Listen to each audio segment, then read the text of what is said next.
Hi Comets, I'm Mrs. Augsback and I am your assistant principal. And when you see me at school, you might see me like this with my mask on. But actually I look like this without a mask on. So I wanted to say hello to you all and welcome to Campbell Ridge. I also picked out a book that I would read to you, and it is Horton Hatches the Egg.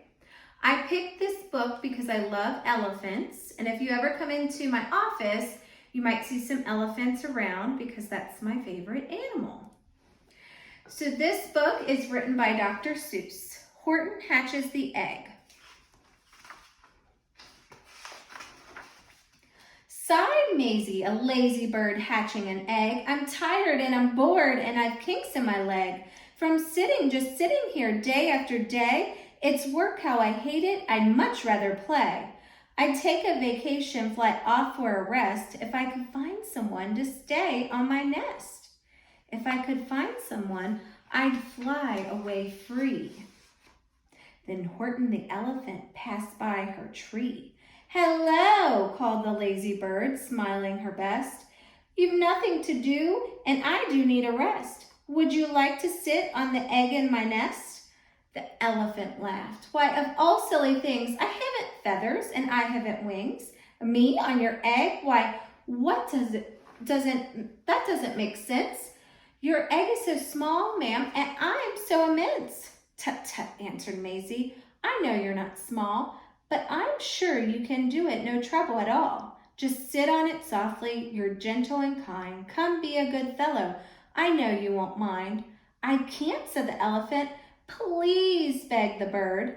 I won't be gone long, sir. I give you my word. I'll hurry right back. Why, I'll never be missed. Very well, said the elephant, since you insist. You want a vacation? Go fly off and take it. I'll sit on your egg and I'll try not to break it. I'll stay and be faithful. I mean what I say. Toodaloo, sang out Maisie and fluttered away. The first thing to do, muttered Horton. Let's see. The first thing to do is to prop up this tree and make it much stronger. That has to be done. Before I get on it, I must weigh a ton. Then carefully, tenderly, gently, he crept up the trunk to the nest where the little egg slept. Then Horton Elephant smiled. Now that's that. And he sat, and he sat, and he sat, and he sat. And he sat all that day, and he kept the egg warm. And he sat all that night through a terrible storm. It poured and it lightninged, it thundered, it rumbled. This isn't much fun, the poor elephant grumbled. I wish she'd come back, 'cause I'm cold and I'm wet. I hope that Maisie bird doesn't forget. But Maisie, by this time, was far beyond reach, enjoying the sunshine way off in Palm Beach, and having such fun, such a wonderful rest, decided she'd never go back to her nest. So Horton kept sitting there day after day, and soon it was autumn, the leaves blew away, and then came the winter, the snow and the sleet, and icicles hung from his trunk and his feet. But Horton kept sitting and said with a sneeze, I'll stay on this egg and I won't let it freeze. I meant what I said and I said what I meant. I'm an elephant's faithful 100%. So poor Horton sat there the whole winter through, and then came the springtime with troubles anew. His friends gathered round and they shouted with glee, Look, Horton the elephant's up in a tree. They taunted, they teased him, they yelled how absurd. Old Horton the elephant thinks he's a bird. They laughed and they all ran away, and Horton was lonely. He wanted to play.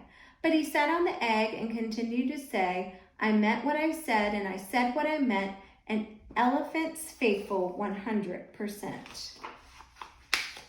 No matter what happens, this egg must be tended. But poor Horton's troubles were far, far from ended. For while Horton sat there so faithful, so kind, 3 hunters came sneaking up softly behind. He heard the men's footsteps. He turned with a start. 3 rifles were aiming right straight at his heart. Did he run? He did not. Horton stayed on that nest.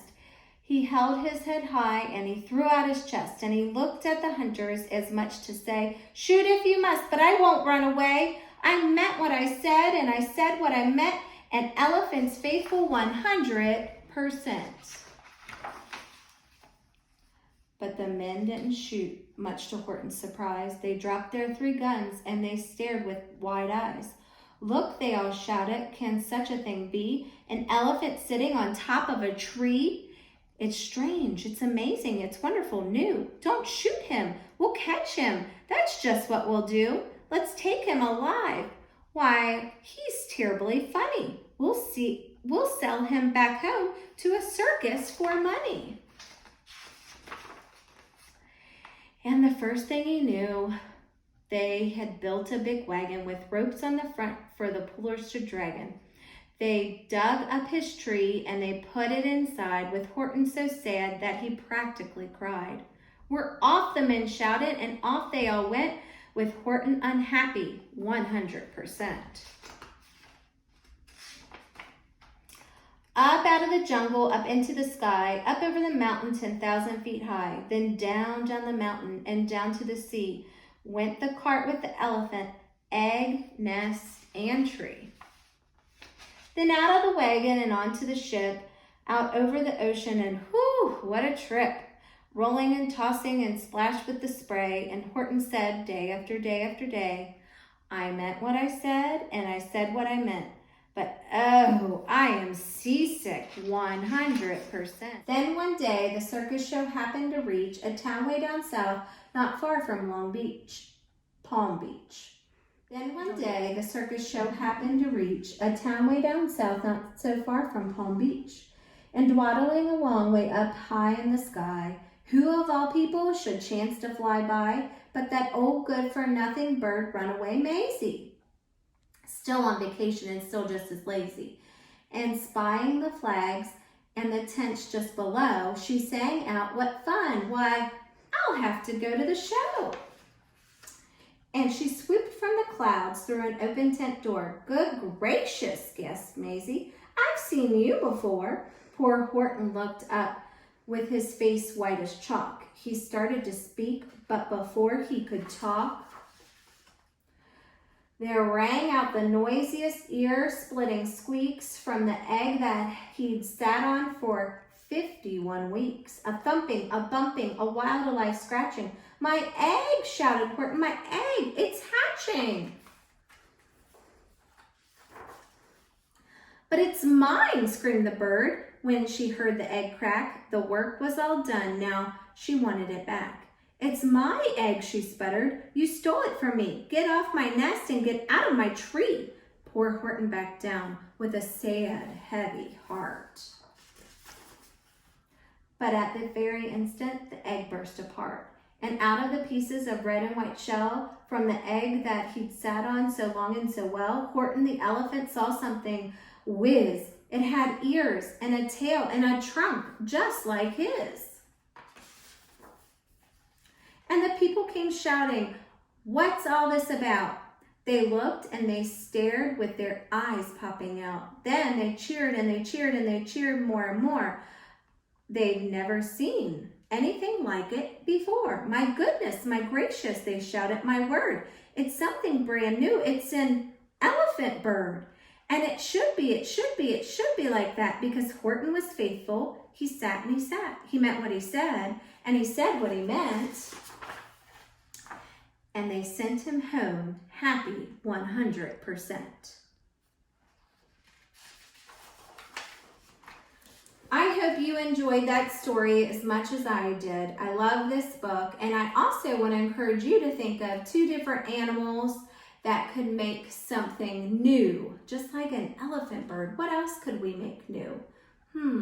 Hope to see you all around soon at school, and have a great day. Bye.